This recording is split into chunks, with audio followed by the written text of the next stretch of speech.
Hello everybody, this is Cecil Harwell, and this is Drawing 101, Lesson 1. So today I'm picking Sketchbook Mobile for Android, and I'm on the Tab S3. So I'm just going to go over some basics to begin with. So ultimately I have a pair of shoes here in front of me, and that's what I'll be using to demonstrate basic techniques that we're going to be working on. So, if you were to consider this like a college course or something, then there's a lot of work that you're going to be doing outside of the hour or so that we spend going over technique and process and everything.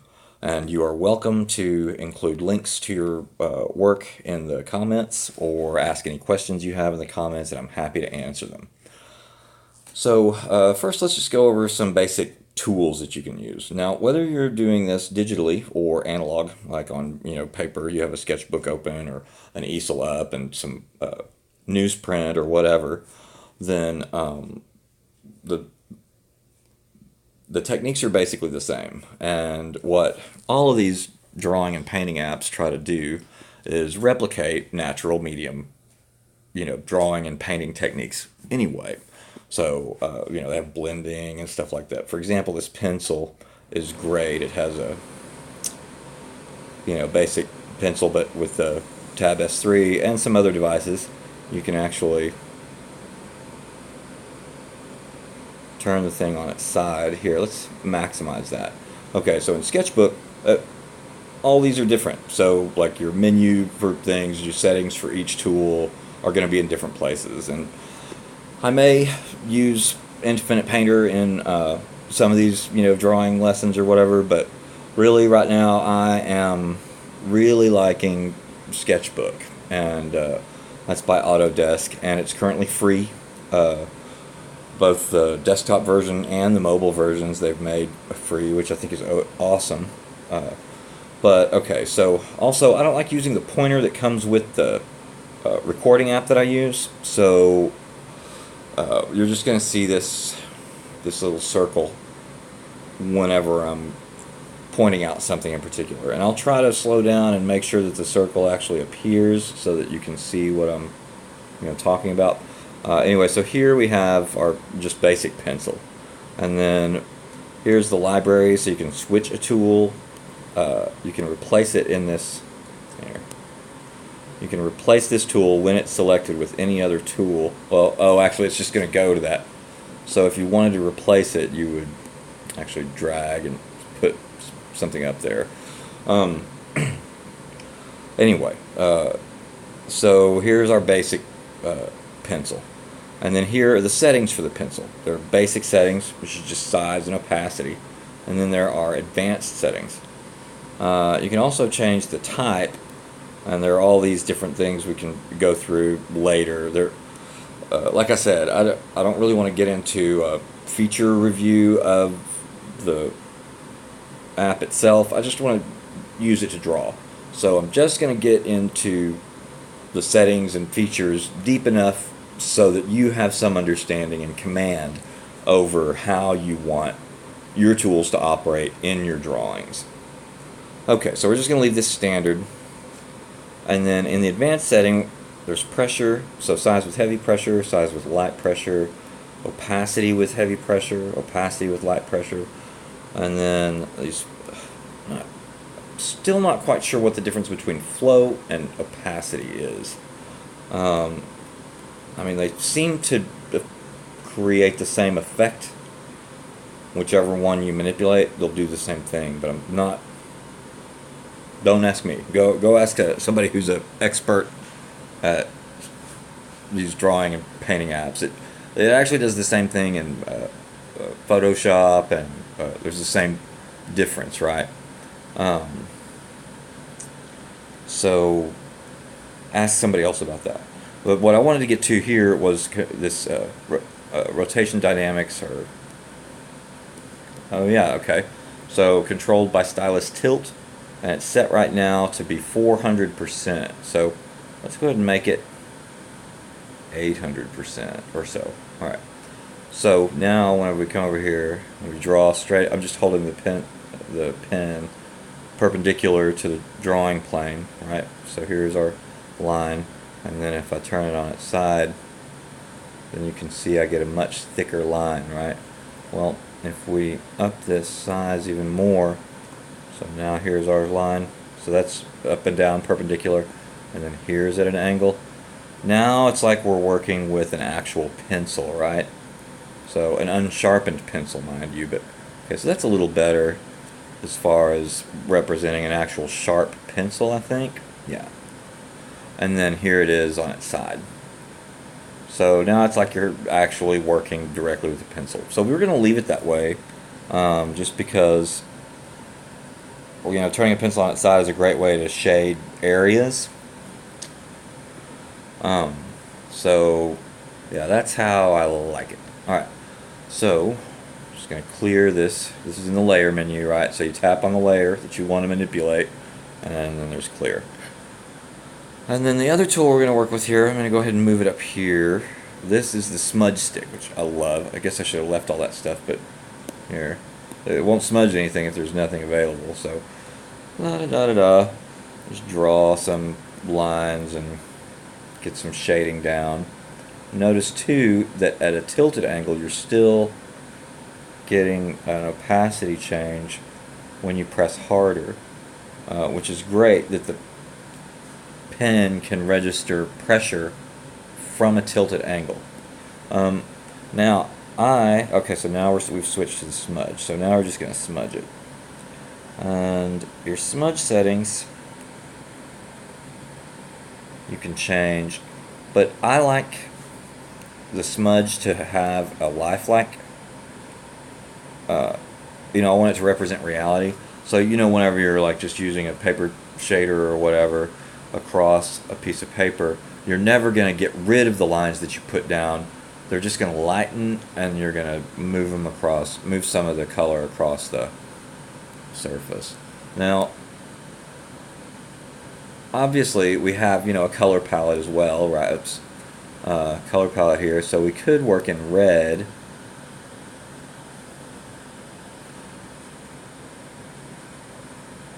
And, you know, it'll do the exact same thing, right?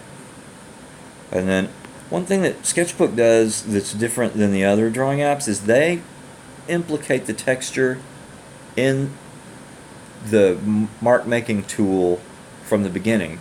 You can't set the texture for the actual surface that you're drawing on, so it stays quote unquote smooth, right? Like you're drawing on, you know, glass or vellum or whatever. But then whenever you come to use the actual pencil or tool, it'll register the texture. I think you can even get the smudge to recognize the texture, but we're not going to worry about that right now. Okay, so these are the two tools that you're going to use the most. I mean, there is here. Let's go ahead and bring up our eraser. But if you watched my intro, I know it's long, and I haven't really, you know, spread the word or anything, so I've gotten like 17 viewing minutes so far, which is fine.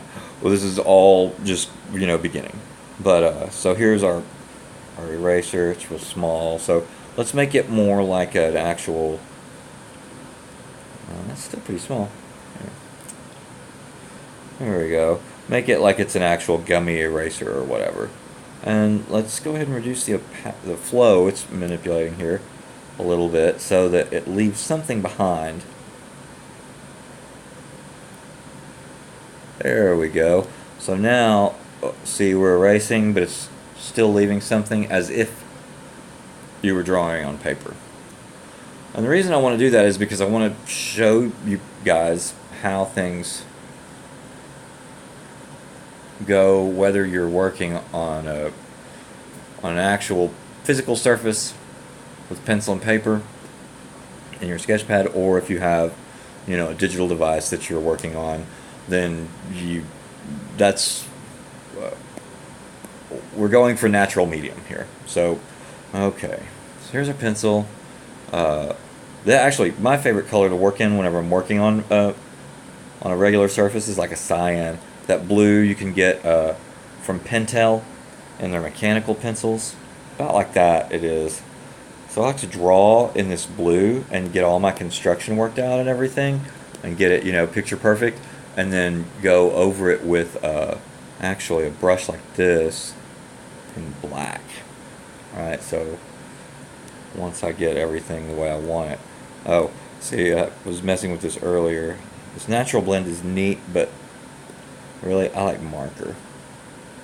Alright, so that's my brush pen. I love the brush pen. Pentel makes a Chinese calligraphy brush.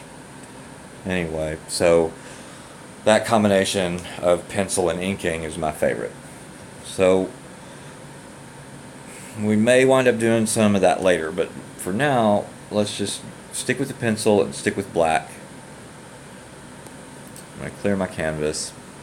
So the three tools we're going to be using are the regular pencil. There are these, Draftsman pencils, the 6H through 8B, available here also. This is a modified palette. This is not the default palette. I just have out here all the tools that I like to use myself. But we're just using the regular, like, school-based 2B pencil here.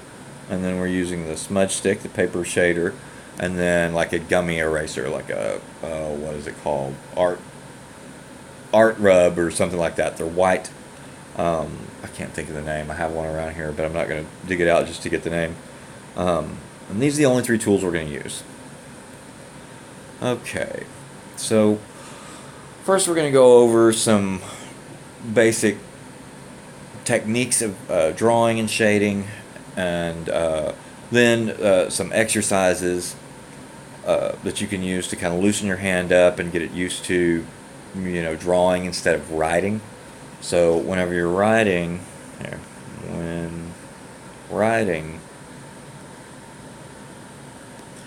your hand is following,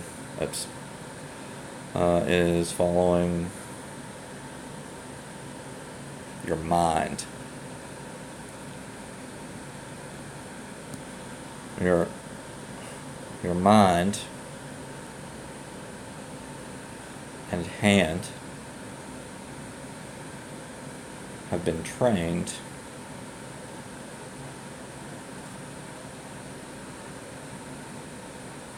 in primary school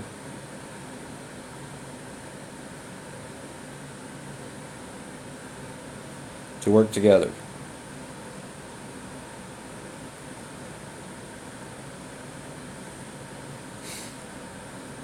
So that your hand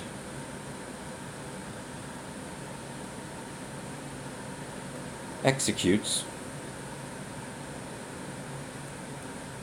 what your mind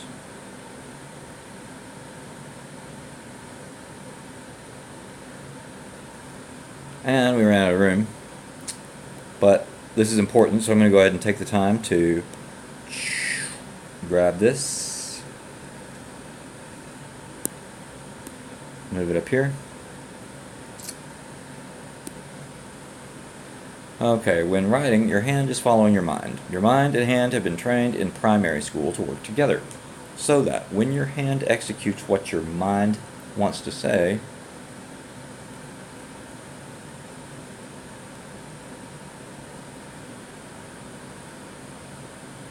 yes, exactly, okay, that's it. The hand has been enslaved by the mind. That's the important part I want you to remember. This sentence right here. All this other is just preparatory. The hand has been enslaved by the mind. Now, we could actually scale that up and say the mind has been enslaved by the society in which you live. But that's something else altogether. You can keep that in mind if you like, but in particular, as artists, what we're going to work on is liberating the hand from the mind. In fact, that's so important, I'm going to write it down. As artists,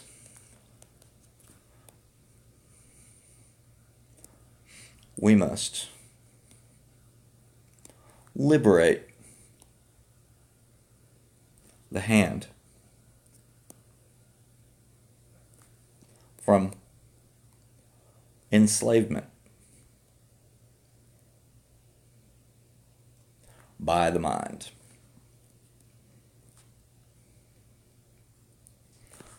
Okay, this is the number one goal of becoming an artist. Well, I say that, but really becoming an artist is kind of a misnomer. That's how people from the outside look at it. But if you're an artist, you were born that way. So what society does, because it doesn't really know how to accommodate people who don't fit in the mold, who don't, just stamp into the cookie cutter, that primary school wants to train you to be. Usually, it involves all kinds of neuroses and, attachment problems, and it's what makes us eccentric and sometimes bitter. But that can be overcome in this very thing right here.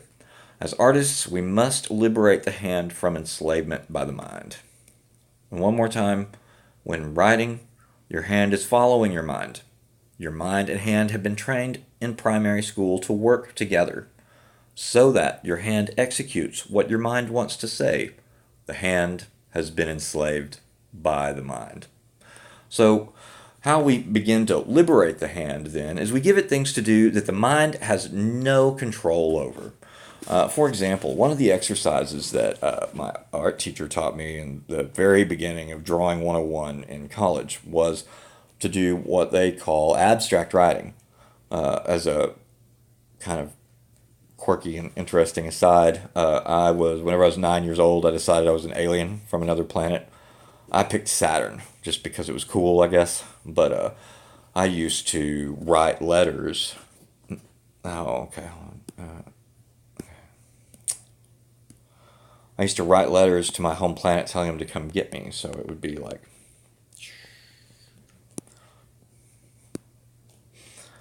right, and I knew what it said or whatever, but nobody else did. So I would write these letters like this and just put them in a jar and bury them in the field across the street from my house. And little did I know, 10 years later, whenever I got to college, they were going to have me be writing letters to my home planet. I had no idea. But so this is called abstract writing. And we actually had to fill up 10 to 25 pages in a cheap sketch pad every week as a part of our grade. It was like 10% of our grade, which seems ridiculous. You're like, well, I'm going to waste an entire sketch pad on nonsense? That is exactly right. Now, who is that? I am going to waste my time. That's the illusion of the mind. And so the mind wants to be in control, right? And it has to make sense of things. And so, okay. It has to make sense of things. And so whenever you take the hand and you give it something to do that doesn't make sense, then you begin the liberation process, right? So all we're doing is getting our hand used to doing something other than writing, because writing is what binds the hand to the mind. So this abstract writing, well, what's great, now in the modern world, if you have one of these, note devices or an iPad Pro or whatever, you can waste as much paper as you want, and it's not really a waste because you have an infinite sketch pad.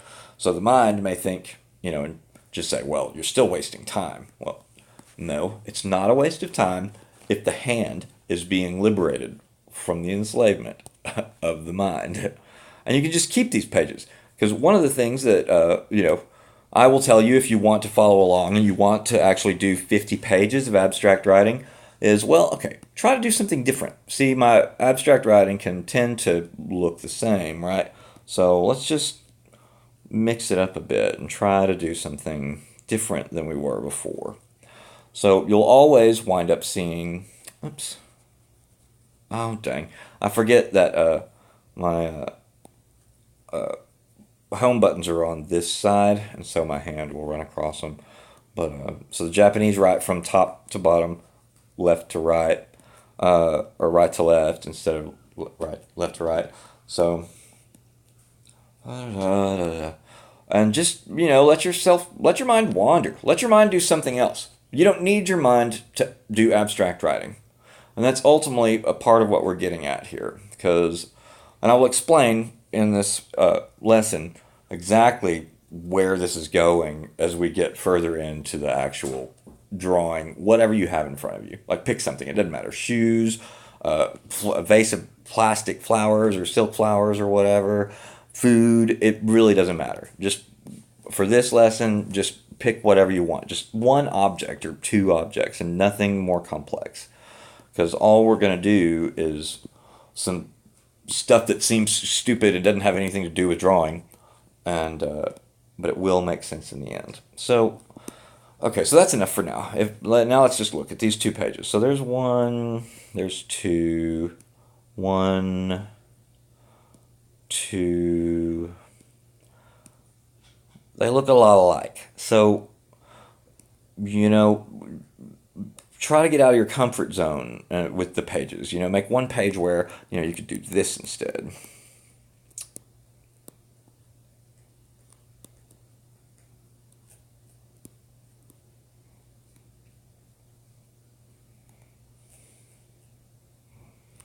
Or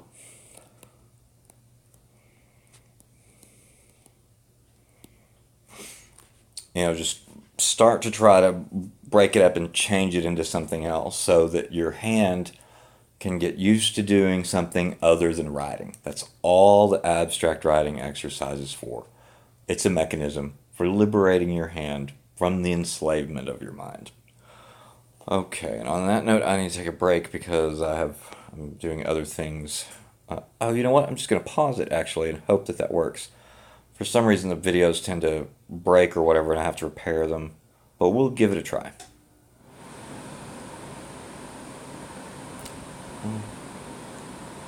Yeah. Okay, we're back. Alright, so abstract writing is one way of divorcing the hand from the mind. And now I'm going to go ahead and get into the mechanics of why that's so important. Alright, most people, anybody without any college training is going to look at a person. Let's say they want to draw a portrait. Well, they'll start, by trying to make it. They don't want to make an oval because that's what they did when they were kids. But it does start as an oval. But they try to get the brow and then the indentation for the eye and then the cheekbone and then the cheek and then the jaw, right? And then the ear and then the hair. And all these things are concepts in their mind. This is the issue. So, then they'll draw in the eye. Here, let's just go ahead and do that here. Okay, so this is what somebody will do, though. They'll try to draw their hair and their ear, right? And their neck and their hair, right? Like so. And then they'll come in here and they'll put their eyebrow. And then they'll draw the eyes. They'll try to draw the eyes. Right, and then the nose. And then the mouth. And the lips. And each thing will be its own shape, right? Well, the problem with that is this is the dominance of the mind. So because the hand is so used to following the train of thought of the mind through writing, and the hand has been trained to do exactly what the mind wants, then when the mind sees a person in front of them, well, they start drawing the features of the person as ideas, not as how they actually are.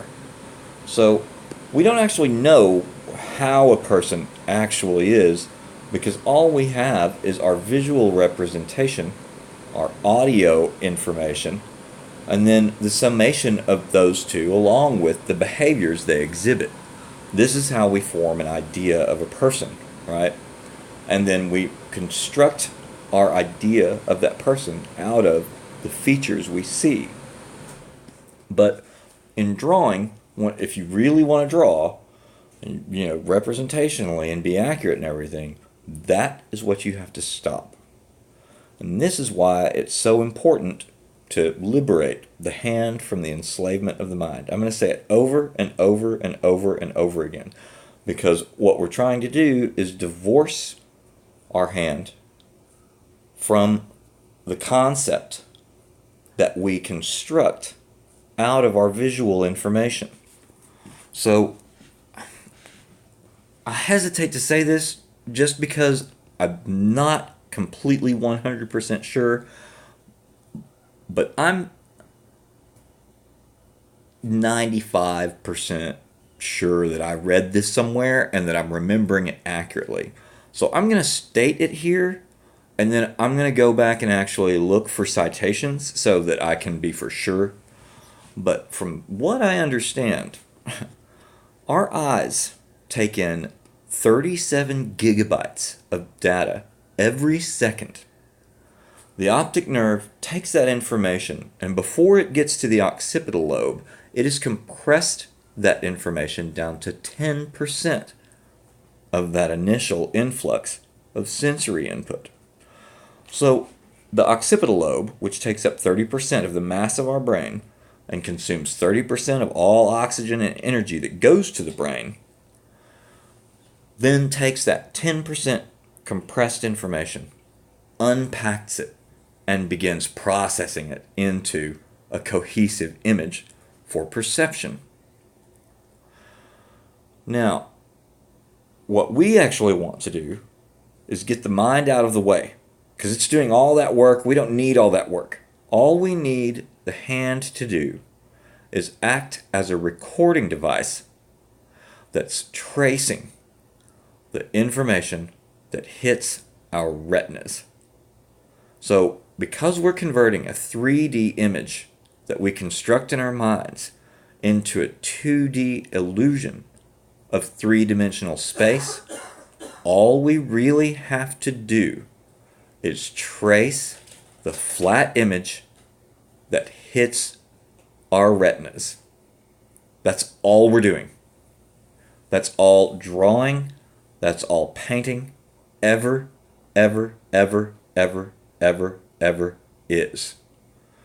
I know that's kind of like ridiculous to say ever so many times, but I want to get it through your heads.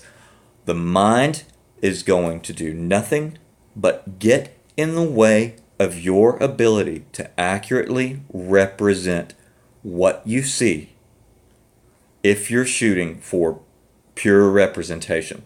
So if you want to draw what you see, you have to get the mind out of the way and let your eye hitch on to just to the flat image hitting your retinas. So what we're wanting to do is get the hand to depict that 37 gigabytes of data before it gets compressed, before it gets unpacked by the mind, and before it gets turned into a perception, right? We just want the visual information, not the mind's conception of what that visual information is. So, for example, in front of me, I have a shoe. Okay, well, a shoe here. My mind can draw a shoe, right? My mind can tell my hand exactly how to draw a shoe, but that is not the shoe that is before me, right? So if I want to draw the shoes in front of me, then I have to forget about them being shoes. I have to divorce my concept of shoes. I have to get it out of the way and just attach my hand to the back of my eyeballs. Okay, so let's go ahead and clear this page, and I'm going to introduce you to the fundamental technique that you're going to use whether you're doing still lifes, whether you're doing portraits, whether you're doing figure drawing, figure painting, landscape painting. It does not matter. This is key. and it's called a gesture drawing. And what a gesture drawing is just a real quick. This is why it's so important to liberate your hand from the enslavement of the mind and hitch it to the back of your eyeballs, to your retinas, and just let your hand trace the image that's hitting your retinas. And yes, I know that the image that's hitting your retinas is actually upside down and your brain flips it right side up, but let's just go with me here and you'll see how this works. So I like to imagine it this way, like your eye likes certain things about what it's looking at. And even though you can't feel it, your eye's constantly darting around, looking at what it likes. And your mind then just kind of fills in and gives you a whole picture, right? I can explain more in detail later, but for now, just imagine that your hand, without having to ask your mind anything, your hand can instinctually and reflexively, by hitching itself to the back of the retina, that it can trace that and it can feel what the eye likes. So as you're looking at something, your pencil or your mark making tool is just going to trace that, what the eye likes. So that's all I got. It's real simple. How long did that take? 1.5 seconds. Okay. So now let's do another gesture. We're going to do this exact same thing here. Okay. Now there's another 2 seconds or whatever. All right. Well, let's go ahead and do a third. So, okay. Now we're starting to get something cohesive here, right?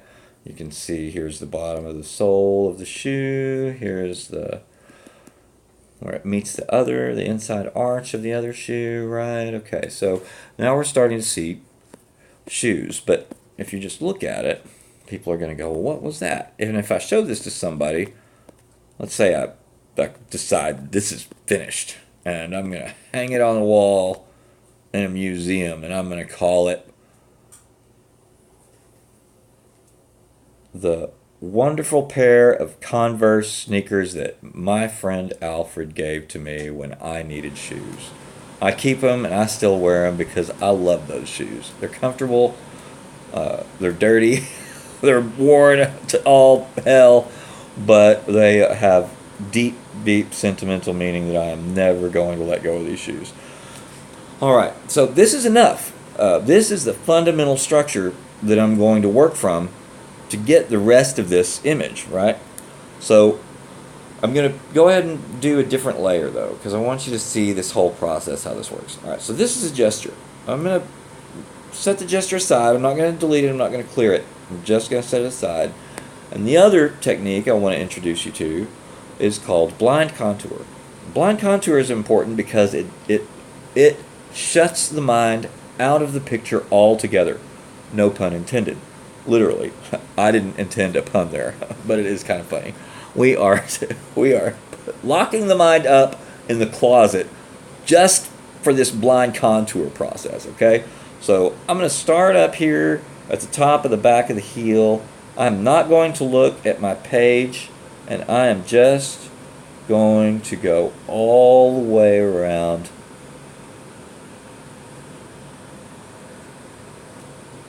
Okay, it didn't match up. That's okay. It doesn't have to match up. This is the blind contour. It's not easy, and it takes a lot of practice. So let's go ahead and do another one, right? Blind contour. I even started in the same place. You can start in a different place. It doesn't matter.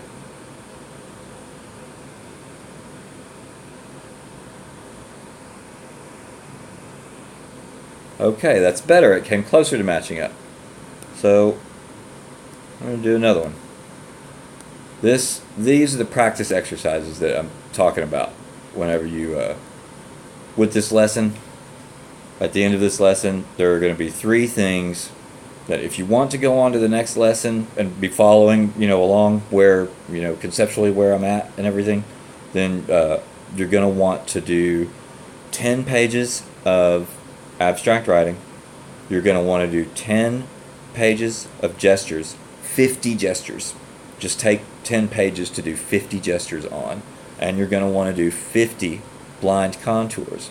Now, believe it or not, like I was saying, in my original Drawing 101 college class, that was our homework for the first 6 weeks, I guess the first half of the semester. We didn't have any finished drawings for homework. We didn't have anything outside of class that we had to do other than hand in that sketch pad with 10 pages of abstract writing and 50 gesture drawings and 50 blind contour drawings. And that was it. So that's how important this stuff is. And again, you'll see why later. So let's just go ahead and do another one.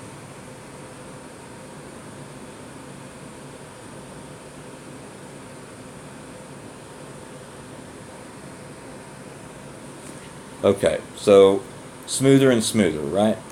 So let's look at these other ones. So there's one of our other ones. There's one of our other ones. Okay, and then here are our gestures, right? So also here we'll take this this contour. I want to show you guys how this applies later. So we're just going to do a cross contour later, right on top of this. So okay, let's just connect that. Now we're going to be glancing at our work, what's going on. But this then becomes a cross contour. We're just following shapes as they go.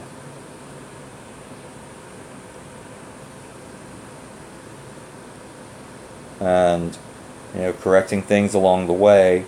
I said this in my intro video, the self-portrait, but now I'm going to make it clear.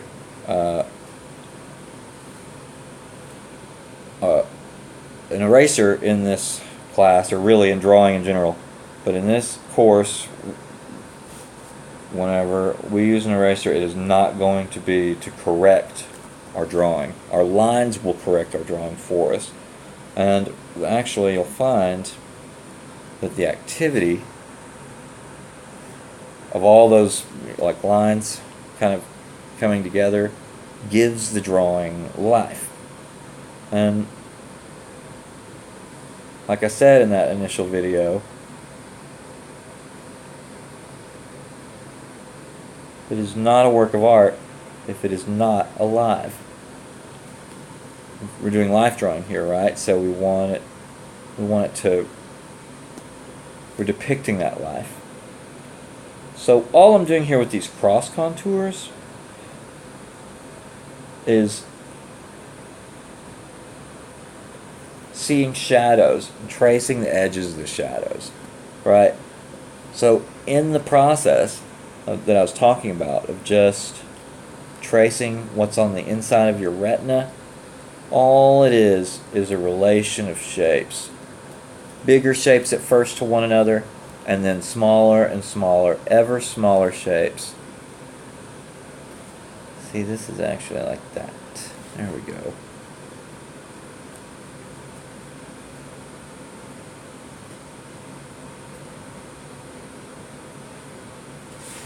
To one another.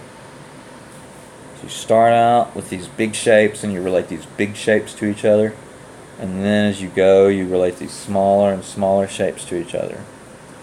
And you never start on a smaller level of comparison until the larger level of comparison is complete. So you don't want to dig in to details that you don't need to dig into until you've gotten that macro level complete. Because if you do, then you're going to wind up putting those smaller features, those details like eyes, nose, nostril, that kind of stuff, you're going to put them in the wrong place. So now see how what I've really done here is just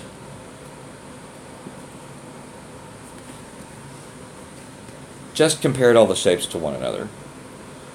So obviously this isn't perfect or anything, we're not shooting for perfection. I mean, all we're doing is tracing the image as best we can that's on the inside of our retinas. That is all we're doing. That is all we're ever doing. In drawing, in painting. And people think it's hard. people think, they can't do it or whatever. It's this amazing skill or whatever. The amazing thing is the liberation of the hand from the enslavement of the mind. That is what's amazing. Okay, well, let's go ahead and take this, and I'm going to explain several different ways of shading. So, obviously, there's just the pressure, filling in shape kind of shading, where you want to kind of keep it all close together, right, and make it like you're creating a field. So that's what we're doing here, right? We're just creating this field of darkness. And notice how I went outside the edge there. That's one of the characteristics of an artist. You know you're a natural artist when you stopped coloring in coloring books and started coloring on your own, going outside the lines, right? There's a natural inclination in you or whatever where you were brave enough to go outside the lines. Well, the reason on this in particular I'm going outside the lines is because you want to bind your subject to its environment. And you do that. So this is the shadow of the shoe, right, on the floor, right? And this is the shadow of the shoe on the floor. And so, like, I would have done it here, and I could have done it here. Oops, how do I switch tools? Switch tools somehow.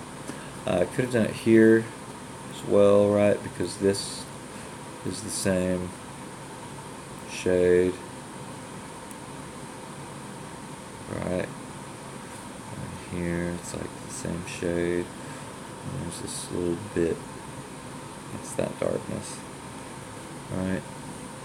And then here, this is light, and then this is dark. This comes all the way down over here.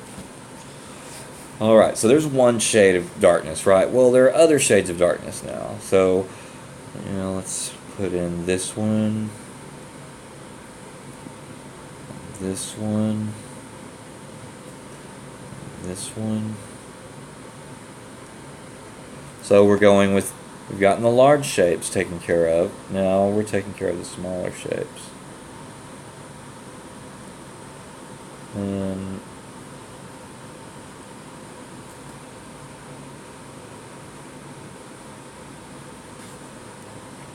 then there are also some lighter shapes in here.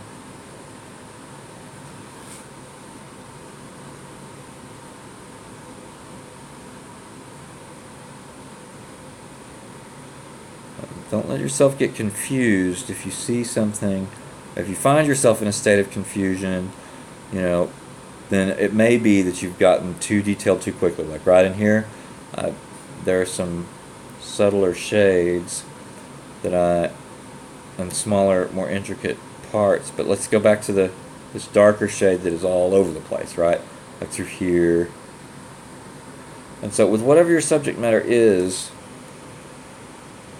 you always want to, I like to pick a medium shade, not necessarily the lightest, but a medium shade, and then kind of follow it around all over the place. And get that medium shade everywhere it goes. Just make sure, see like this, in my first rendition it was round like this, but actually what's going on is this. So, and then the shoelace crosses over it, like so.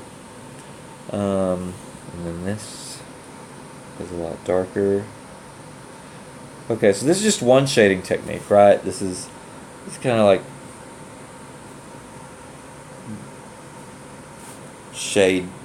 blending shade or whatever. Like, it's kind of hatching, so you can use hatching where this winds up being the way you do all your, so I could be doing it this way instead, but I wanted to go with the more, what most people are most comfortable with. If you've done any kind of drawing before or shading, then you're probably used to what I'm doing here. We'll go into different shading techniques next time. Now, okay, so I'm kind of at this spot where, okay, I like this. I like where it is. It looks like something. It looks like what I want it to. So let's just take a second and do this. Do our shading all over the place. All right.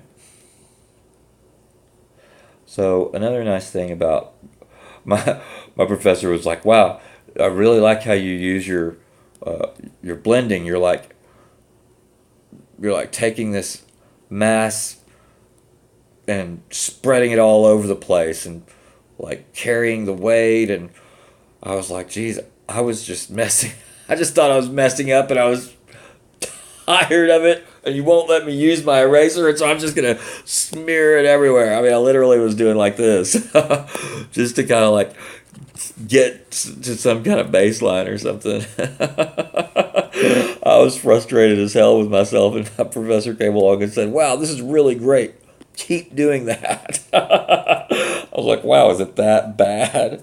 But then I understood what he was talking about. So, like, see, I can use this shading to kind of push the the value around. I can also can now if this how that line actually looked, it was in question, or if its accuracy might not have quite been right. So you can use the paper shader to kind of go around the whole, object. And okay, so now we can get in some of these lighter shades. And well, I want to leave white as opposed to erase to white later on, right? I'd rather kind of use white. And there's not much white on these shoes anymore, but I'd rather use white as a kind of like an anchor, like right in here. There's just real light, so I want to leave that shape because that is like an anchor I can use later. And then over here,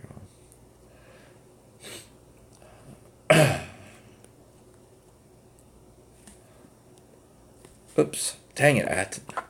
But the thing is, I have it this way because my microphones are up here at top, like right here and right here on the side, obviously. But I just would rather not drag my hand over them, because then it really like rips the sound. It's annoying. And if you have your volume up, maximum. Let's say you're like in a coffee shop somewhere watching this or following along or whatever, and then all of a sudden, it can be jarring. And you should always, I mean, I use art to relax. In fact, my sister was just saying, go make some art. You are antsy and jumping all over the place, and go draw something. I think she was trying to get me out of her hair, but that's okay. I'm a little special needs sometimes, even at 42. Ugh, I hate saying that. Thinking about my maturity levels in life and regarding things, and then thinking about my age, it's kind of embarrassing. Okay, so here's what we got. All right, so uh, this isn't quite going to shade the same way, obviously, if you're just on paper, but very similarly. You get the idea here. So let's just go back over this with some more blank contours. So, but this time we're not going to do the whole thing, even though like in the exercises. So like if you're going to, tune in to lesson 2, then you will want to actually do it totally blind all the way around, because it'll get these. See, you really want this to be all one line. You don't want to do this kind of stuff because it breaks the legibility or intelligibility of the shape whenever it's all said and done. So you want these to be long, solid.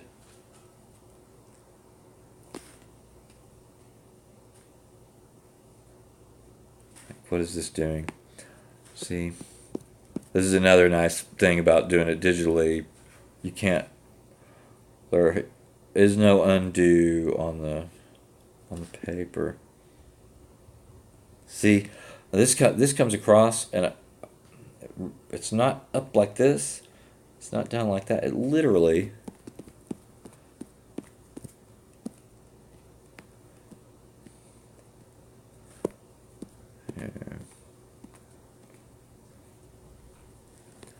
literally does this.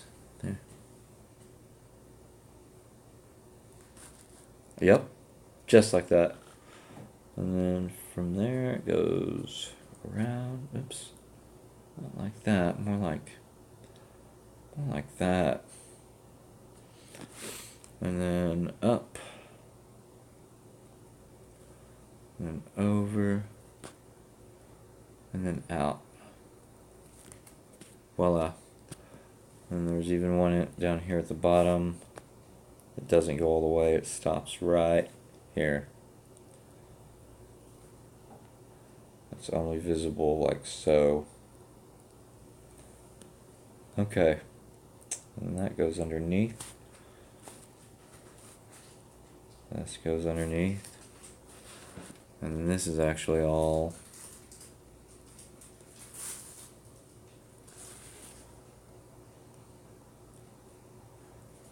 just like design. So this is like a texture here. It's X's.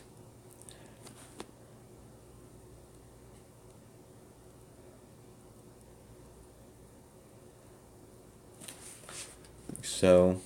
And then now we can use that to get this shadow.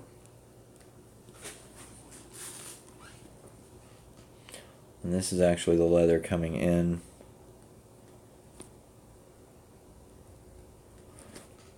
From the same place as right here. It goes down like this and then over. And it's very slight. It's not near as dark. But it still connects like so. Again, we're just doing an analysis of shape here. We're forgetting about that this is a shoe. Right. Whenever I talk about pieces of this or whatever, or like this is the leather coming over, like I just said, or the leather turning into canvas or whatever, I was only doing that descriptively. I wasn't trying to draw leather or canvas or rubber or canvas or whatever. Just wanting to draw these shapes. Just want to draw the shapes. And so right now, this brush is a little too, the scale is a little too high for the tilt. Like I need something a little, that's better. Like that, okay. It's a little too much. That's better, I like that. And then, here we go. So, there, see how accurate this is? This is actually, I was a little off, I had it up here. It's right here. This is the next eye. Alright, like so. And it goes down in there. And then here's the next. Alright. And then over here. That's all I can see of that. That's the whole thing. See, I don't want to make this anything that it's not. If I can't see it, then I'm not going to draw it. So if that means that my eyes are too far away to interpret that level of detail, well then I'm not going to try.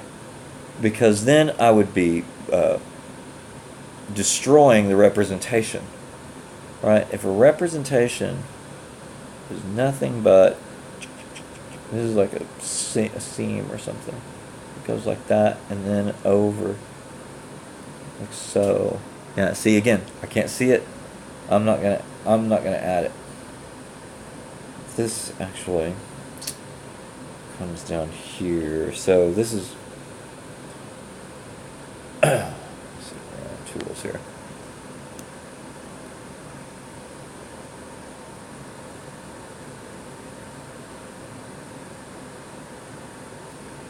And what is this? Is this even there? No, it's not. Okay.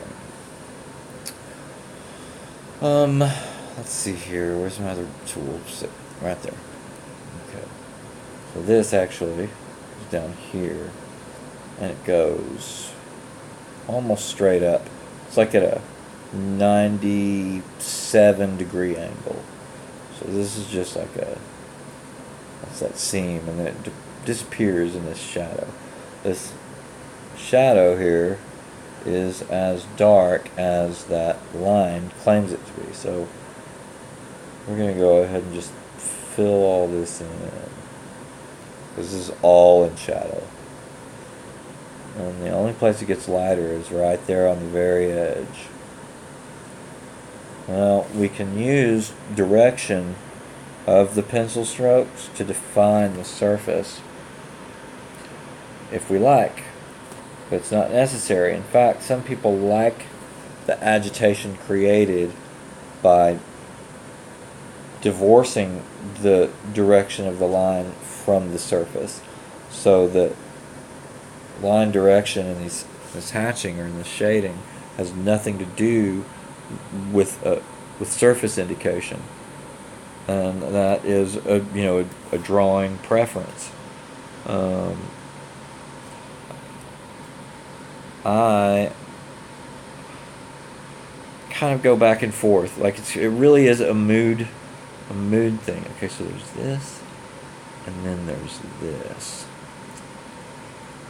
and then there's that, and that.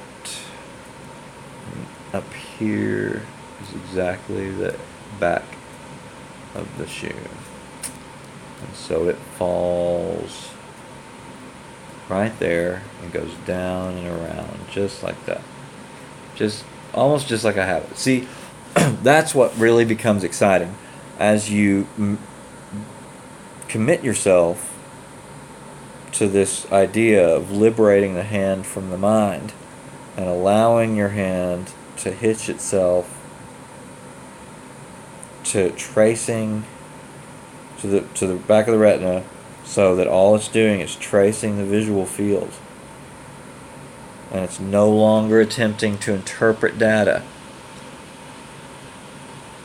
Then you've succeeded. And it really doesn't matter what rendering techniques you use at that point, because you are free. Right? You're free to represent however you choose once you figure out that all you have to do is divorce your hand from your mind and allow it to depict the visual field directly from the retina. Okay, so then here's another shoelace. It goes all the way over, falls down on the shoe, comes over here, turns itself around like so. Alright. And we have this other shoe over here. So remember this angle, I wanted to keep it white because, well, it's a little higher than I thought. It's more like that. It's dark. And then it gets white or gray.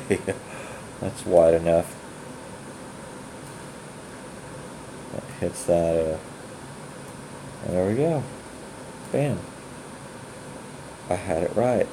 See, that's what I'm getting at. You will find more and more that you were right in your initial notions if you are actually letting your hand trace the visual field as it's delivered by the retina before the mind gets a hold of it and starts trying to interpret all this more abstract stuff that has more to do with how you're going to treat it or react to it or behave towards it, right? Because your mind likes to make evaluations and determinations and put things in boxes and give it labels and all that stuff. We're not doing any of that. See, this shoe, it's probably isn't right to just do this star this way, because that's not quite the way the star looks on the Converse shoe. So see what I did? I just idealized it, right? I just let my mind grab a hold of my hand. It got the shackles back on my hand, and it started, took the reins, and so I call it a hypnotic process. I have to hypnotize myself Alright, so the best way for me to do this shape really is to not try to draw a circle. What's going on here? So here's this shape, right? From the other side of the shoe, the outside of the cuff on the inside right shoe is what's going on here, right? And so then I'm going to take this, I'm going to do this way, because this is the shape I can see. So here's another shoelace, first of all. And it comes in and around this way, and then down this way. It's actually up here, okay. Like so. And then like so here. Okay, so it's more like that.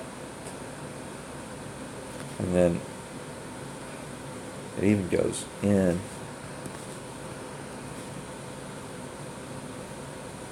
Like so. And then this comes on the outside. So that's a little better.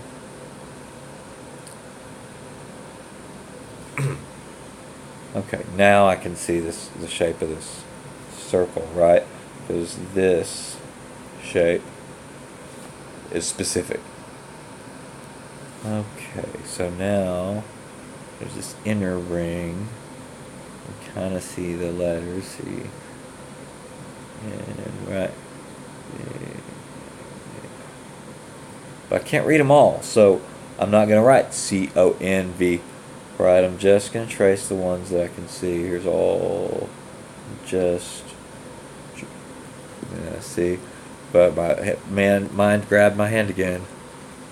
My mind grabbed the reins.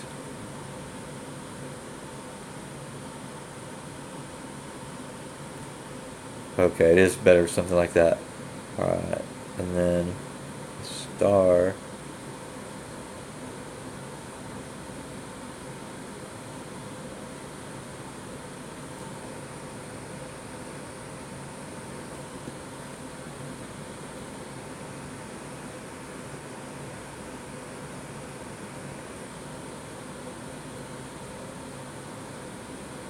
It's more like so.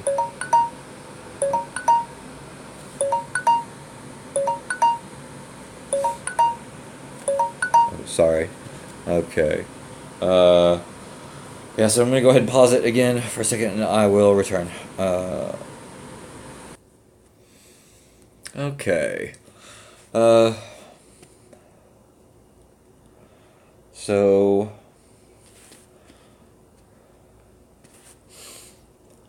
here's this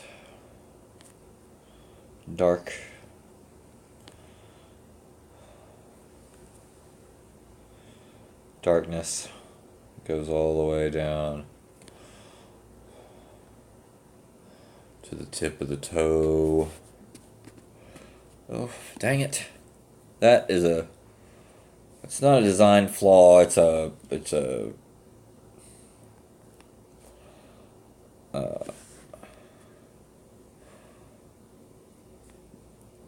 what would I call it? A technical dilemma. Technical difficulty. Okay, so here we go again with, we want this contour to come around here, like so. I'm getting over shingles, so I don't know if it's the Neurontin that I'm on that is messing with my motor control, or if it's my or if it's the actual shingles that have affected my hand. I got the shingles in my arm. I got the shingles in my arm. And my right hand is suffering from it a little bit. So there is some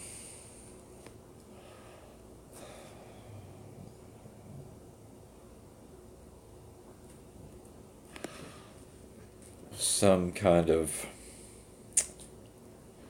this is just, I'm just tracing the shapes that I see on the inside of my eyeballs. And here's Here's a shoelace that goes straight down. Again, that's why you have to make sure that you're being faithful, that your hand is being faithful to the inside, to your retinas, the flat image on your retinas. You're just tracing shapes, because something will look wrong. You'll be like, is that really a straight line? Yes, your brain and even your eyes are capable of detecting 90 and 45 degree straight lines. It's unbelievable.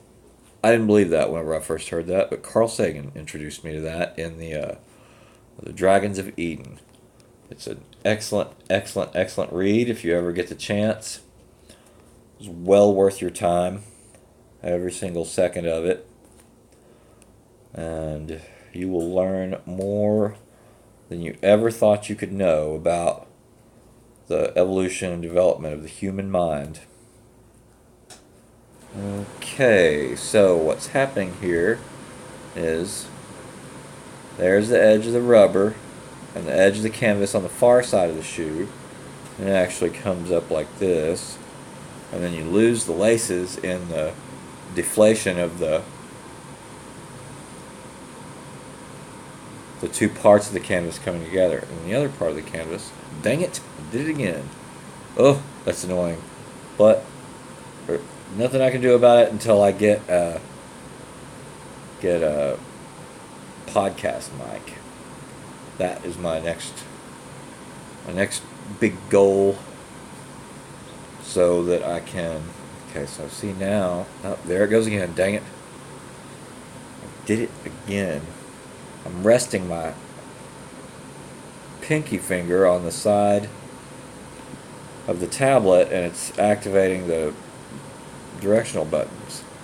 That's another reason why I'm excited about the Tab S4, even though early reviews are already coming out saying, meh, this isn't worth the upgrade. And really, they should have given it 6 or 8 gigs of RAM. They really should have. For $650, is not worth the extra money for the upgrade from the Tab S3, they say. And then this comes about right there. So our line in the bottom of the shoe is going to be like so, and like so.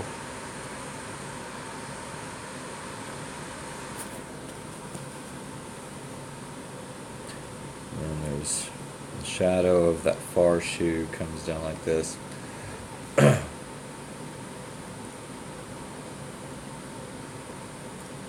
Okay. So this is as far as I'm going to go. Because really, I just wanted to show you how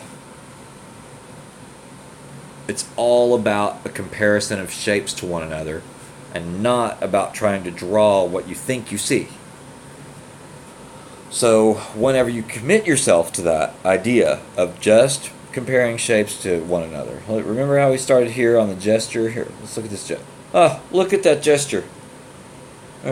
That's the foundation that we were going to start out with, and then I went ahead and continued on with blind contours, right?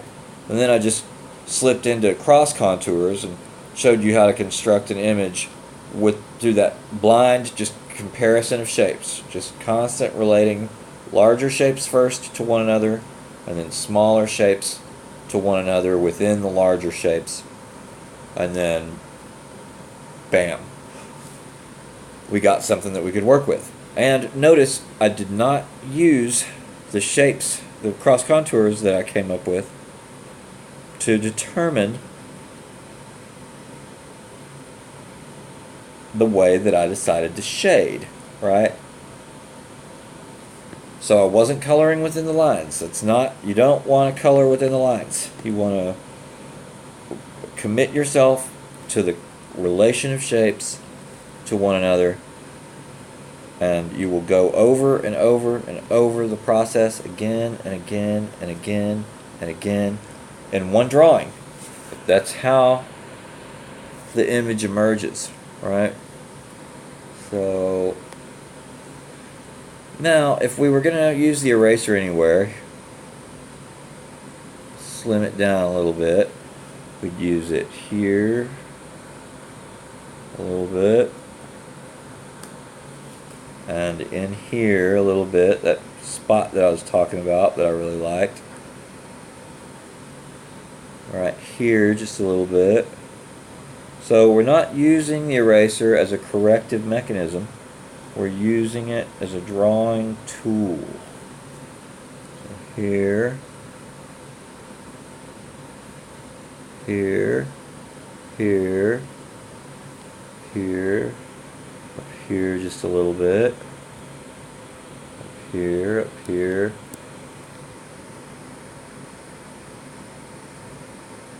here,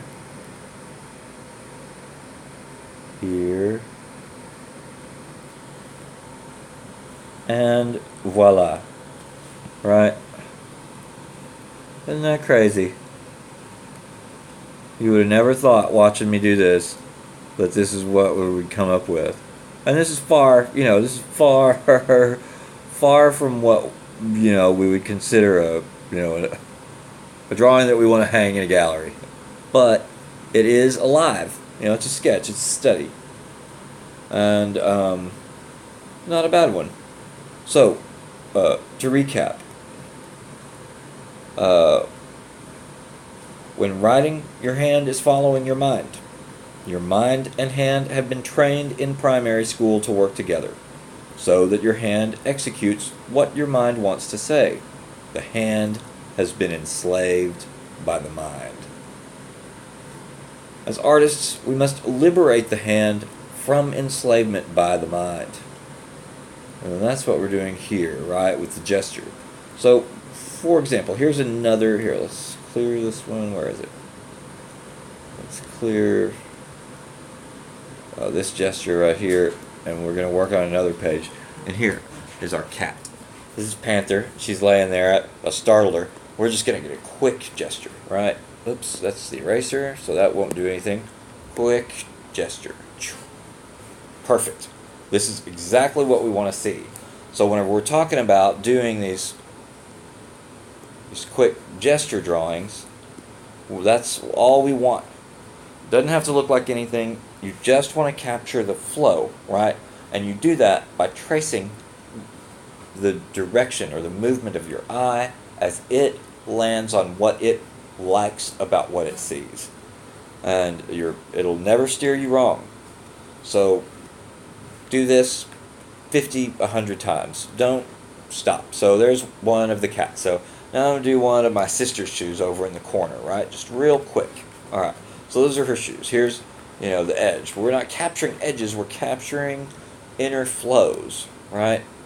So these are, when you're doing the abstract writing, you're divorcing the hand from the mind, and then you can apply that to these gesture drawings. They want to be loose and free and quick.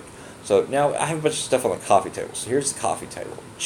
Here's all the stuff on the coffee table. That's all I want to see. And then just go to the next one. Okay, so now I'm going to do a quick one here of my, here, let's close that layer, of my vape, right? There's my vape. All right, so here's the tank, and here's the mod, and then here's the power button. That's it. And then once you get these kind of drawings where you're doing them really quick and stuff like that, here, let's go back to the kitty cat.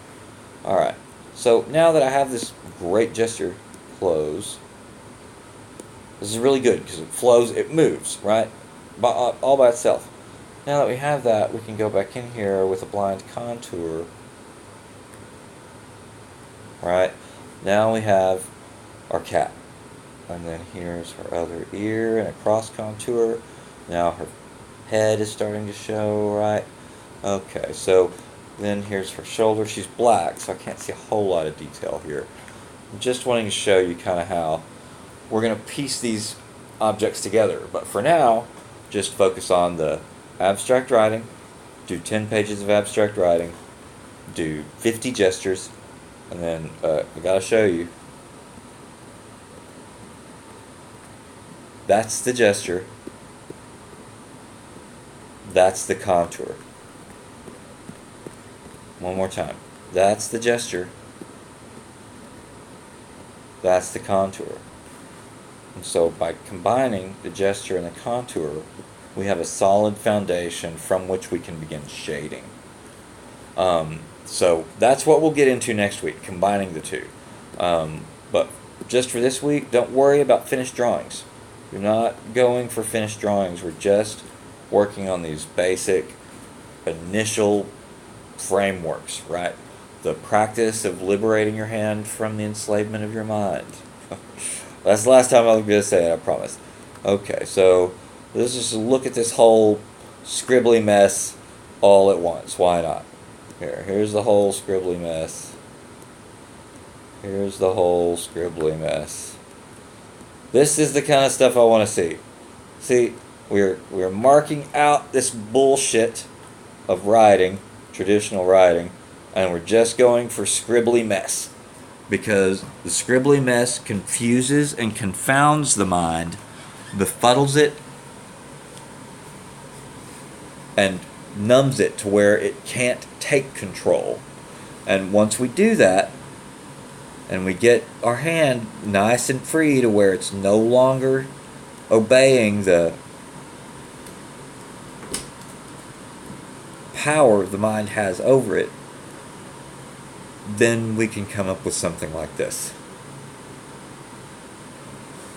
Okay guys, thank you for your time. I hope you enjoyed, and we will see you next week. Oh, come on. You're going to keep doing that. Here, let me put this on a layer. Alright. Again, thank you guys. Enjoy.